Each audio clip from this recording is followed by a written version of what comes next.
Greetings. Some of you may not know who I am because I haven't been touching on the Suzanne Morphew case. But I'm Perry Freeman, 34-year law enforcement veteran, homicide detective for some of that time. And I just thought I would come over and talk about this girl, Suzanne, that's missing out by Salida, Colorado. Several people have sent me comments and requests that I touch on this. So I'm going to touch on it.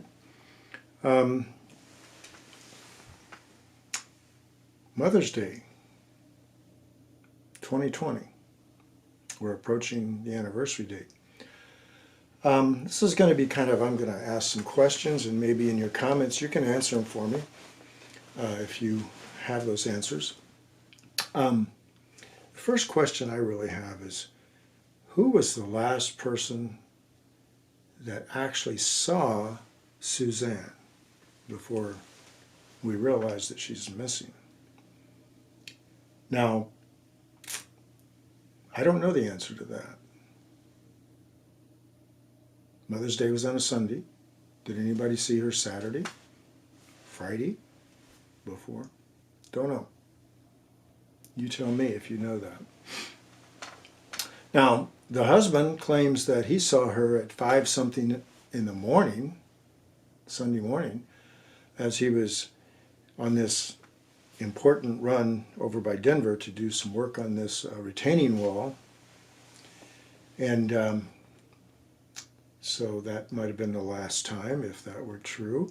Although I've also heard that some people have had contact with him when he was actually on the road at like 4-something that morning. There was cell phone activity, maybe contacting his employees that needed to go and work at that site also later that same day, which I think surprised them, and I think they've come on in front of the camera and talked about how shocked they were that they had to come to work, and there was this big rush all of a sudden on this job. And when they get there, they're surprised that there hasn't been that much work done by the husband, maybe an hour's work at the most. And then they thought it was really unusual that the hotel room smelled of bleach. Now I'm just getting all this stuff from other people's websites and asking some questions. So it's also interesting that on Mother's Day, the daughters are out of town. And I wonder when they left and why they weren't back for Mother's Day, and when that trip was planned. And then I guess that's how it's discovered that she's missing. The girls are calling Mom to wish her Happy Mother's Day, and she's not answering. Finally, a neighbor goes and checks the house, and she's not there. Later in the evening, I don't know, the husband doesn't rush right home, but later in the day it's discovered that she's missing. So it makes me wonder what was going on in that house for the days leading up to Mother's Day. Were there maybe some house secrets there in the Morphew house? I just finished the most wonderful book, House Secrets. It's full of drama, suspense, and of course, romance. You won't be able to put it down. The characters will pull you from page to page all the way till the end, and it's a thriller. My boyfriend cannot wait to read it. Interesting.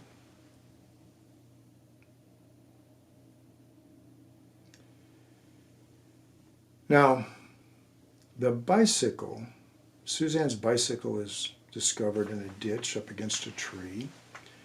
And then we get to these theories. She ran away.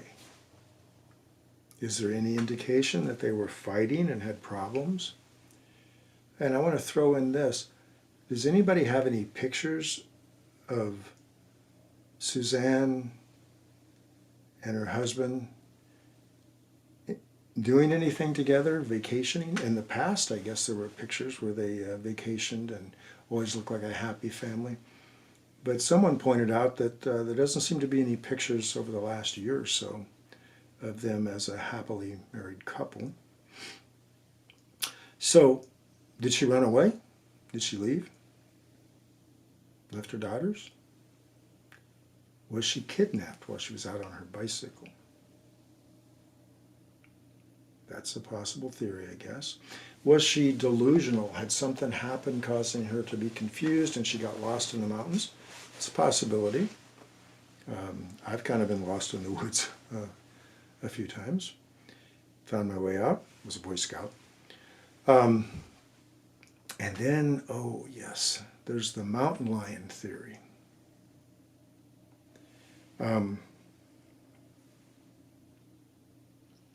Interesting. And then there's a lot of silence, other than the husband's short video. The daughters are pretty silent about this. But let's go back to the mountain lion theory, which seems to be an interesting one. Well, first of all, I lived in Colorado for a big part of my life.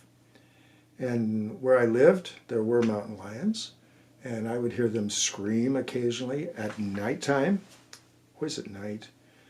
And even in Colorado Springs, as Colorado Springs built and grew, it went up into the foothills, and the homes were getting higher and higher up into the foothills.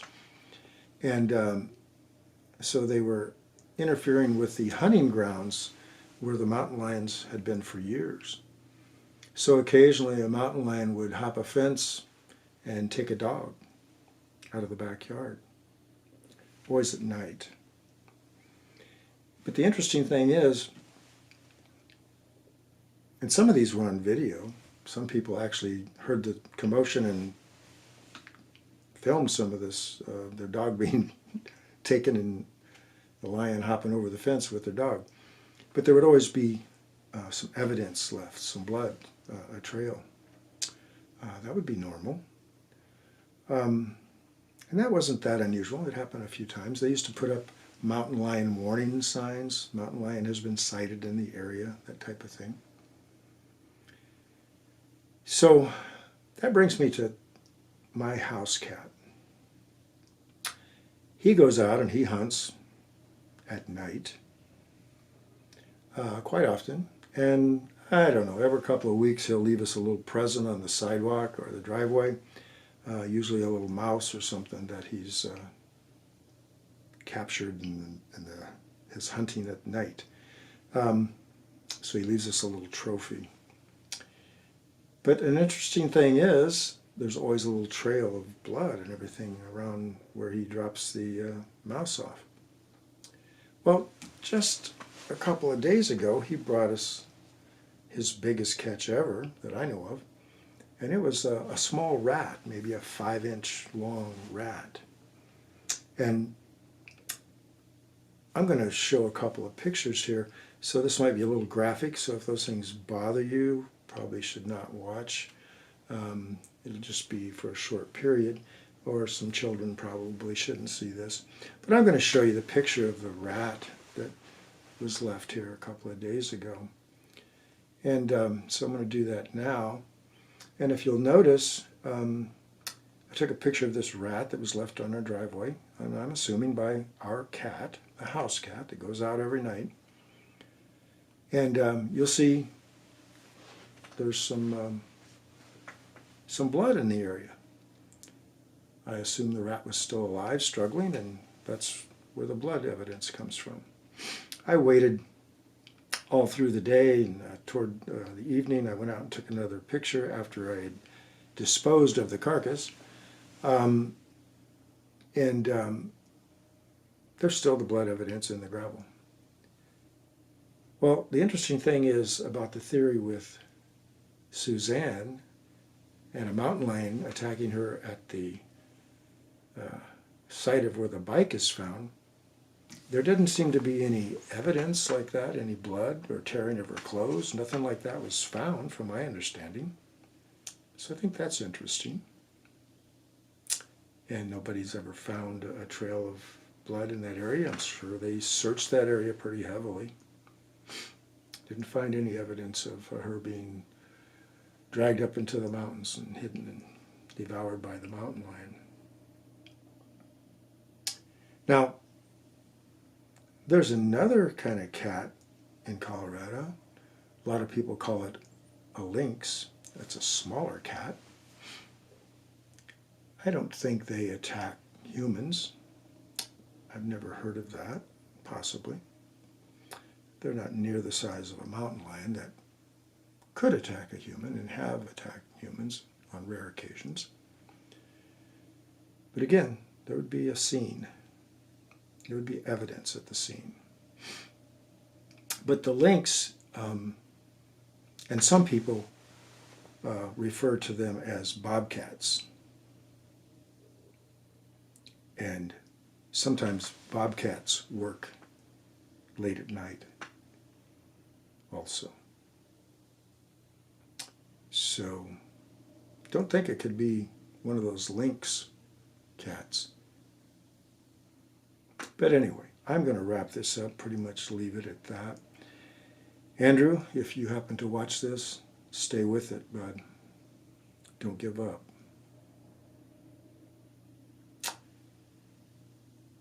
Appreciate it if you guys share this. If you think there's anything worth sharing, give me a like if you liked it at all. And subscribe to my channel. I'm working on several of these videos related to other crimes. And then, of course, there's my book that I'm always trying to push, House Secrets. Everyone has a secret. Some you don't want to know. That's on Amazon, if you're interested. And there might have been some secrets at the Morphew house. Have a good day.